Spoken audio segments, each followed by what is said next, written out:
Paris, March 1314. On a small island in the Seine River, the air smells of smoke and betrayal. An old man, broken by 7 years of torture but defiant in spirit, stares down the King of France. He is about to die, but he is not about to remain silent. They were the Western world's first special forces. They were the architects of modern banking. And in one dawn raid, they became history's most famous victims. This is the story of the poor fellow soldiers of Christ and of the Temple of Solomon. The year is 1119. The First Crusade has succeeded, but the victory is fragile. The roads to Jerusalem are a slaughterhouse. Pilgrims traveling to the Holy City are being robbed and murdered by bandits at will.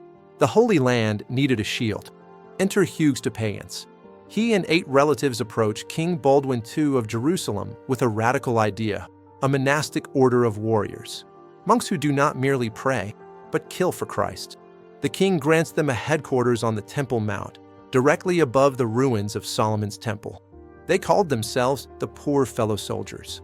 Their seal famously depicted 2 men riding a single horse, a symbol of their absolute poverty. But that poverty would not last. While they were feared for their lance and sword, their greatest weapon was actually paperwork. The Knights Templar invented the ancestor of the modern checking account. It worked like this. A pilgrim could deposit his assets at the Temple Church in London and receive a coded letter of credit. Upon arriving in Jerusalem, months later, he would present the letter to the Templars there and withdraw his funds. They had created the world's first multinational corporation. They became the treasurers of Christendom. By the mid-1200s, they owned 9,000 manors across Europe. They maintained a private naval fleet. They even loaned money to kings. They were a state within a state. Untouchable, or so they thought. 1291, the fall of Acre. The Crusaders are pushed out of the Holy Land for good. The dream is over. Without the Holy Land to protect, the Templars lost their purpose. Yet, they kept their wealth. And in the feudal world, a standing army with more money than God and no war to fight is a dangerous thing. Enter King Philip IV of France. Philip the Fair. He was at war with England. He was broke, and he was deeply in debt to the Templars. So, he decided to destroy them. Philip needed a reason. Utilizing his puppet, Pope Clement V, he manufactured a campaign of lies. Heresy, sodomy, spitting on the cross, worshipping a severed head known as Baphomet. The operation was a masterpiece of medieval logistics. Secret, sealed orders were sent throughout France to be opened simultaneously at dawn. The date?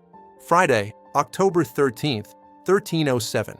In a single morning, thousands of knights were arrested. The shock was absolute. Many historians believe the trauma of this specific morning is the origin of our modern superstition regarding Friday the 13th. Under the torture of the Inquisition, men will say anything to stop the pain. They admitted to the lies. The order was dissolved by papal decree in 1312. March 18, 1314.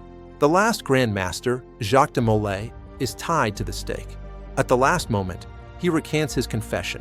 As the flames rose around him, legend says he shouted a final curse. He summoned Pope Clement and King Philip to meet him before the throne of God within a year. Pope Clement died 33 days later. King Philip was dead by November. The Templars were gone, but their ghost and their gold would haunt history forever. Did they find the Holy Grail? Did a secret fleet flee to Scotland? Or were they simply soldiers who became too rich for their own good?